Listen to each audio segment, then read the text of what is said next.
राम राम दोस्तों।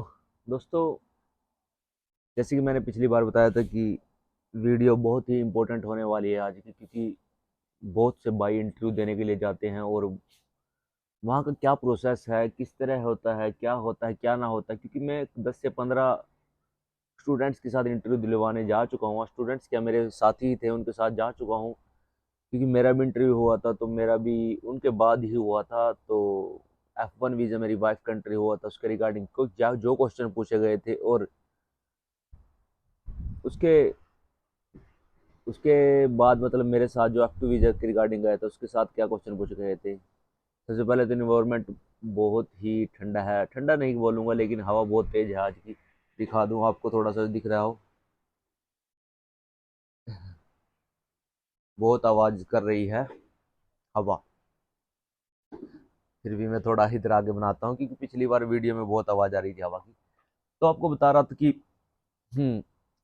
तो सबसे पहले क्या होता है कि वो बाहर से ही लाइन लगनी स्टार्ट होती है। वहाँ पे बाहर से डॉक्यूमेंट की आपकी वेरिफिकेशन होनी स्टार्ट होती है। बाहर से ही आपकी थोड़े बहुत जो भी प्रोसेस है बाहर से ही होता है। पहले वैसे तो एक दिन फिंगरप्रिंट होते हैं आपके, आपको पता ही है। उसमें कोई ज़्यादा कुछ क्वेश्चन नहीं पूछते हैं, उसमें ज़्यादातर भाई बता ही देते हैं। उसमें सिर्फ फिंगरप्रिंट होते हैं, उसके रिगार्डिंग और कुछ ऐसी कोई अनावश्यक चीज़ नहीं होती। आपने अपनी लैंग्वेज चूज़ करनी होती है, उनको बतानी होती है कि आपकी कौन सी लैंग्वेज है, हिंदी है, इंग्लिश है। F1 वीज़ा के अकॉर्डिंग जितने भी जा रहे हैं वो सब लगभग इंग्लिश चूज़ करते हैं। करनी भी उनको इंग्लिश ही चाहिए, क्योंकि है ही इंग्लिश वहाँ पे। अगर आपको इंग्लिश नहीं आती तो आपका वीज़ा अप्रूव होगा ही नहीं, जोर लगा लेना। तो F1 वीज़ा के रिगार्डिंग जितने जा रहे हैं तो उनको मैं इंग्लिश ही चूज़ करते हैं। और दूसरी बात, वहाँ जो आपकी वेशभूषा है बोलते हैं, या आप जो डाल रखा है आपने, मेरे अकॉर्डिंग तो इतना डिपेंड नहीं करता। क्योंकि वहाँ पर बहुत से स्टूडेंट ऐसे थे कि जो बिल्कुल चप्पलों में आ रहे थे, चप्पल में बिल्कुल काले कपड़े डाल रखे देखने तो, लेकिन इसको वीजा अप्रूव्ड। अब आप सोच रहे हो कि मुझे कैसे पता लगा इनके वीजा अप्रूव्ड हो रहे हैं। क्योंकि मैं बाहर खड़ा रहता था, तो उधर अंदर से जितने वीजा अप्रूव्ड हो गए आते थे, मैं खुशी से आते थे। अपनी फैमिली वालों से मिलते दिखते थे हमारे आसपास, तो मैं उनसे पूछता था कि क्या क्वेश्चन पूछे, क्या क्वेश्चन पूछे। जितने से पूछा था सबसे उसी के रिगार्डिंग मैं आपको बताऊंगा। तो सबसे पहले तो मैं आपको एक बात बता दूं कि F1 वीजा के रिगार्डिंग, तो सबसे पहले लाइन में लगते हैं। लाइन भी होती है, अंदर तक एक लाइन जाती है। तो उसमें आपका जो सिर्फ आपकी I-20 मांगी जाती है, और DS-160 मांगी जाती है, और आपका पासपोर्ट। ये तीन चीज़ें मेन होती है। 99% तो ये मांगा जाता है। लेकिन अगर आप पे कोई शक हो, उन्हें आप काम रहे हो, या आपको कुछ उन्हें कुछ लग रहा है डाउट, तो आपसे और भी डॉक्यूमेंट मांग सकते हैं वो। तो आपसे और भी कुछ डॉक्यूमेंट मांग सकते हैं। तो इसके लिए ही आपने अपनी पूरे डॉक्यूमेंट ले जाने हैं जितने आपके पास हैं। अगर आपके पास कोई डॉक्यूमेंट नहीं है फिर भी आपको जाना है, क्योंकि ये 0.1% चांस होता है कि मैं आपसे डॉक्यूमेंट मांगेंगे, अन्य डॉक्यूमेंट। तो सिर्फ यही डॉक्यूमेंट होते हैं। तो आपको सबसे पहले लाइन में लग के अंदर बाहर थोड़ी थोड़ी सी वेरिफिकेशन होती है, आपकी I-20 देखी जाती है, उस पर कुछ मोहर सी मारते हैं वो, और अंदर जाने देते हैं। तो अंदर जाके आपको एक वेटिंग हॉल सा उसमें बिठा देते हैं लाइनिंग वाइज। और एक तीन तीन चार लाइनें होती है वेटिंग हॉल में, ऐसे कुर्सियों वाली लाइनें होती है। एक एक लाइन करके अंदर इंटरव्यू के लिए भेज देते हैं। इंटरव्यू के लिए जैसे भेजते हैं अंदर, तो ऐसे ही एक सिक्योरिटी गार्ड खड़े होते हैं। जितने भी वहाँ कम से कम 15 से 20 खिड़कियाँ होती हैं। खिड़कियाँ बोलूँगा मैं उनको, खिड़कियाँ होती है साइड में, जिसमें अंदरली साइड इंटरव्यू लेने वाले बैठे होते हैं। 15 से 20 खिड़कियाँ होती हैं। उसमें अगर सिक्योरिटी गार्ड खुद भेज देता है कि वहाँ चले जाओ, वहाँ चले जाओ, वहाँ चले जाओ, उसके बाद चले जाओ। जो सिक्योरिटी गार्ड कोई ऐसा नहीं है कि आपको पीछे से ही लग के आएगा कि आपको इस लाइन में लगना है, इस लाइन में लगना है, मतलब इस इंटरव्यू वाले की लाइन में लगना है। उनकी खिड़कियों के नाम होता है, कुछ का A1 A2 A3 जो भी होता है। हमें सेंटर के अकॉर्डिंग उनके नाम रखे होते हैं कि आप A2 लाइन में चल जाओ, A3 लाइन में चल जाओ। खड़े होके ही लगते हैं उस लाइन में, खड़े रहते हैं उस लाइन में। ठीक है। तो खड़े रहते हैं तो क्या होता है कि फिर वहाँ जब आप अंदर एंटर करते हो, लाइन में लग जाते हो, सिक्योरिटी वाले आपको लाइन में लगा देते हैं। और आप ऐसी लाइन में लगते जैसे नॉर्मल लाइन में लगते हैं। आपके आगे भी खड़ा होगा बंदा, थोड़ी सी दूरी खड़ा होगा, जैसे कि कोरोना में डिस्टेंस बना देते हैं, जैसे ही वो खिड़की पे लगेगा तो आप उसके पीछे होगे, आप अपने कानों से सुनोगे कि क्या बोल रहा है वो, क्या नहीं बोल रहा है। ऐसे होता है इंटरव्यू। उसके बाद आपका नंबर आएगा, फिर आपका इंटरव्यू होगा। ये तो मैंने थोड़ा प्रोसेस दिखा दिया कि वहाँ का क्या इन्वायरमेंट है, इंटरव्यू इंटरव्यू किस किस तरह मतलब इन्वायरमेंट है वहाँ का, ये दिखा दिया। तो मैं अगली बात आपको बताऊंगा। इंटरव्यू में जैसे ही पहले तो मैं अपनी वाइफ को बताता हूँ क्या उनसे क्या क्वेश्चन पूछे। तो उन वो जैसे ही वो लाइन में लगी, तो सबसे पहले तो आप जानते ही नॉर्मल होता है, good evening sir, good morning. Actually sir का यूज ना कीजिएगा, ज़्यादातर में ऑफिसर का यूज कीजिएगा। ऑफिसर, गुड मॉर्निंग ऑफिसर, ये यूज कीजिएगा तो बेटर लगता है, उनको भी थोड़ा सा अच्छा लगता है। तो गुड मॉर्निंग ऑफिसर, तो वहाँ पर उनसे क्या क्वेश्चन पूछे हैं पहले ये बताऊंगा मैं, फिर लास्ट में बताऊंगा कि क्या क्या क्वेश्चन पूछ सकते हैं वो। एजेंट सिर्फ 20-30 के क्वेश्चन लिख के देता है, उसके बाद उसी के अंडर लगभग पूछते हैं, उससे बाहर कुछ नहीं पूछते। तो सबसे पहली बात तो आपको अपने पासपोर्ट नंबर याद होना चाहिए, तो एक दो चीज़ें और याद होनी चाहिए। आपको जो सेवी नंबर है वो भी याद होना चाहिए। तो जैसे गुड मॉर्निंग ऑफिसर, तो उन्होंने पूछा आर यू मतलब वाइफ का नाम आर यू रजविंद्र कौर, तो yes I am Rajwinder Kaur sir officer. Officer जूल गाना, ये एक अट्रैक्टिव वर्ड होता है और अट्रैक्ट अट्रैक्ट करता है, पॉजिटिव वाइब्स देता है सामने वाले इंटरव्यू वाले को। और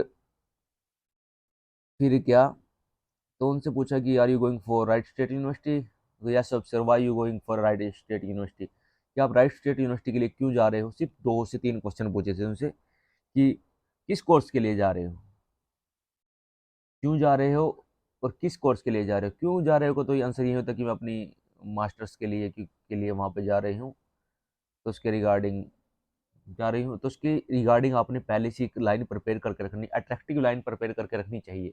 कि वहाँ नहीं है कि आप जाओगे, या कुछ कुछ व्यक्ति ऐसे होते हैं कि मुझे तो इंग्लिश आती है, वहाँ जाकर ऐसे बोल दूंगा ऐसे बोल। लेकिन आपकी प्रिपरेशन बहुत जरूरी है, आपने वहाँ क्या बोलना है। आप खुद से लाइनें मत बनाना, आप एक एजेंट आपको एक अच्छी सी प्रिपरेशन करके देता है, वो लाइनें इंक्लूड कर लेना, क्योंकि उसमें कुछ अच्छी वर्डिंग होती है, जो प्रोनाउंसिएशन होती है अच्छी होती है। मेरे अकॉर्डिंग तो आपने वही प्रिपेयर करनी चाहिए। लेकिन मतलब क्वेश्चन यही 2-3 पूछे गए थे कि आप कौन सी यूनिवर्सिटी जा रहे हो, किस लिए जा रहे हो, और आपका वीजा अप्रूव्ड, सिर्फ इतना क्वेश्चन। तो ये तो बिल्कुल छोटी सी बात है, कईयों से बहुत लंबे लंबे क्वेश्चन भी, बड़े बड़े क्वेश्चन पूछते हैं। तो वो भी मैं आपको बताऊंगा। फिर मैं F2 को अपना बताता हूँ। मेरा इंटरव्यू उनसे 10-15 से 20 दिन बाद था, क्योंकि मैंने रिस्क लेना नहीं समझा, क्योंकि शुरू में थोड़ा सा मनी का रिस्क होता है, इसलिए पहला उनका इंटरव्यू हुआ जो। फिर मेरा इंटरव्यू था, मेरा कैसे हुआ कि मैं भी, मेरा वही प्रोसेस था, लाइन में लगे, बाहर ही आपके I-20 पे कुछ मोहर मार दी जाएगी, आप अंदर जाओगे, वेटिंग हॉल होता है। वेटिंग हॉल के से पहले आपकी चेकिंग होती है, चेकिंग होती है, आपकी बेल्ट बुल्ट वगैरह निकाल के देनी होती है उनको। मैं स्कैनिंग के थ्रू अंदर डालते हैं, स्कैनिंग करके देखते हैं कि कुछ गलत, कुछ इंप्रूवमेंट तो नहीं ले जा रहे हैं। वेटिंग हॉल से पहले ये सब चेकिंग हो जाती है, और चेकिंग होने के एकदम बाद आपको सारा सामान आपका दे दिया जाता है। और एक वेटिंग हॉल के पास ही वॉशरूम सॉरी, मेरी इंग्लिश इतनी बढ़िया नहीं है, मेरा हिंदी हिंदी में इंटरव्यू हुआ था, उसके रिगार्डिंग मैं आपको बता रहा हूँ।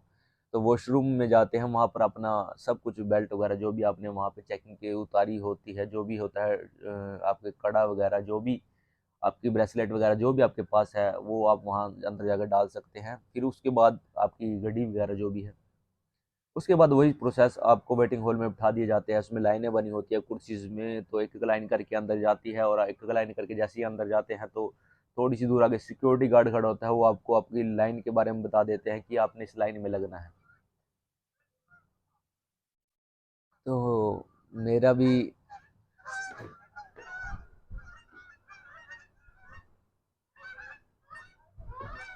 अमेरिकन पक्षी, तो मेरा भी, मैं आपको बता दूं, एक लाइन में चूज हुआ, तो उसके जैसे ही मेरे आगे एक साउथ साउथ का बंदा था लाइन में, जो इंटरव्यू देने के लिए आया था। वो F1 इंटरव्यू के रिगार्डिंग आया था। ये नहीं है कि F2 वालों का अलग होगा या F1 अलग अलग होगा। लाइन सभी की सेम है, लेकिन आपको वहाँ बताना पड़ेगा कि मैं F1 हूँ, F2। वैसे तो मैं देख लेंगे, लेकिन मेरे आगे साउथ का बंदा था। साउथ के लगभग 99.9% अप्रूव्ड होते हैं सभी के, लेकिन मैंने देखा कि आगे जो इंटरव्यू ले रहा है वो एक इंडियन बंदा है, इंडियन। और ये माना जाता है कि इंडियन बंदा वेरी डिफिकल्ट अप्रूव्ड इंटरव्यू, बहुत मुश्किल है। और मेरा मतलब निराश हो गया मैं वहाँ से कि मतलब एक साउथ बंदा मेरे आगे था, तो उससे क्वेश्चन पूछे उसने, तो उसने क्वेश्चन का आंसर ठीक दिया, लेकिन थोड़ा थोड़ा डाउनली दिया। वो पता नहीं मैंने क्यों दिया, लेकिन फिर उसने उसका sorry you are not going for USA, उसने ऐसे बोल के उसका वीजा वापस कर दिया, जो उसका पासपोर्ट था। तो वो बेचारा परेशान हो गया जिसका अप्रूव्ड नहीं हुआ। तो उसने बोला सर, ऐसे मतलब सभी के मन में होती है, हम जो भी बहुत सारी अपेक्षाएं लेके आता है। उन्होंने बोला सर, तो फिर वो बेचारा चला गया वहां से। फिर मेरा नंबर आया, पहले से ही घबरा गया था क्योंकि सामने वाले का अप्रूव्ड नहीं हुआ, मेरा कैसे मैं देखता हूँ। तो पहले तो उन्होंने मेरी इंग्लिश इतनी अच्छी नहीं थी, तो उन्होंने 2-3 क्वेश्चन पूछे, are you going for F2 visa, ऐसे कुछ करके। तो थोड़ी थोड़ी इंग्लिश में जाती थी, तो मैं थोड़ी देर तो इंग्लिश में मैंने उसका रिप्लाई किया, लेकिन जब मेरे बस से बाहर होगी तो बाद मैंने उनको बोला sir sorry sir, my language is Hindi. तो ओह, और सॉरी बोल के ये मतलब अगला प्रोसेस स्टार्ट किया। तो वो इंडियन था, वो हिंदी अच्छी तरह से जानता था, उसने खुद ही हिंदी बोलनी स्टार्ट कर दी। वैसे क्या होता है कि अगर कोई अंग्रेज होता तो हिंदी ट्रांसलेटर बुलाता है और उसके अकॉर्डिंग ही इंटरव्यू लेता है। तो उसने हिंदी बोलनी स्टार्ट कर दी। तो उसने सबसे पहले ही कोई क्वेश्चन पूछा कि आपकी शादी कब हुई, कहाँ पर हुई, मैरिज सर्टिफिकेट दिखाओ। मैंने मैरिज सर्टिफिकेट दिखाया। आप क्या करते हो, तो मैंने उसमें लिखा हुआ था, वैसे मैं वो करता नहीं था, मैंने उसमें बहुत कुछ लिखा हुआ था कि मैं एरिया कलेक्शन मैनेजर हूँ इस फील्ड में। तो वो मैं था नहीं, मेरे पास कोई सबूत भी नहीं था उसके रिगार्डिंग मेरी डॉक्यूमेंट्स में। फिर भी मतलब मैं सिर्फ भगवान के भरोसे जा रहा था, भगवान ने ऐसा। तो उसने उन्होंने बोला कि मैरिज सर्टिफिकेट दिखाओ, तो मैंने मैरिज सर्टिफिकेट दिखाया। तो मैरिज सर्टिफिकेट लेके उठ के चला गया। तो मेरा मन और घबराने लग गया, मुझे पता नहीं क्या डॉक्यूमेंट ना देख ले, तो मेरे पास कोई डॉक्यूमेंट भी नहीं है, मतलब क्या हो जाएगा। तो वो फिर थोड़ी देर शायद मैरिज सर्टिफिकेट वेरीफाई करने के लिए गया था वो, क्योंकि उस पर स्कैनर होता है मैरिज सर्टिफिकेट पे, वो वेरीफाई करने के लिए गया था। हाँ, उसने एक और चीज़ मांगी थी कि मेरी वाइफ का जो वीज़ा है, क्योंकि वीज़ा आ गया था मेरी वाइफ को उस टाइम, पासपोर्ट हो लग के, उसकी स्कैन फोटोकॉपी, स्कैन मतलब हाँ स्कैन हुई फोटोकॉपी मांगी। वो जरूर मांगते हो स्कैन फोटोकॉपी पासपोर्ट की, जो वीजा साइड है, जो वो लगा होता है ना यूनाइटेड स्टेट ऑफ अमेरिका, उसकी स्कैन फोटोकॉपी मांगी। तो मैं घबरा गया कि वो मेरी सर्टिफिकेट लेके चला गया है। तो फिर वो दोबारा से आया, तो उसने कहा you can go for USA, your visa approved. उस टाइम में मुझे मतलब निकल गया, मेरे मन खुश था, बहुत खुश था, लेकिन मेरे साथ आए हुए 2-3 साथियों को वीजा अप्रूव्ड नहीं हुआ था, इसलिए मैं इतना उत्साहित नहीं हुआ, क्योंकि सभी अपनी अपनी आशाएं लेके आते हैं, सभी का मन सभी के वो होता है। तो ये तो था वीजा इंटरव्यू एक्सपीरियंस। और फॉल इनटेक सबसे बेस्ट इनटेक होता है, इसमें सबसे ज़्यादा वीजा अप्रूव्ड होते हैं, 98% वीजा अप्रूव्ड होते हैं भाई। दिल्ली सेंटर पे तो 98% वीजा अप्रूव्ड रेट थी, जो मैं बाहर खड़ा हुआ देख रहा था कि लगभग 10 में से 8 बंदे वीजा अप्रूव्ड के ही आ रहे थे। ठीक है, जिसका वीजा अप्रूव्ड नहीं हो तो सामने से फेस का पता लग जाता है कि नीचे नाड़ करके आता है। तो मैं आपको बता दूं, ये सब था। तो रही बात क्वेश्चंस क्या पूछते हैं वो,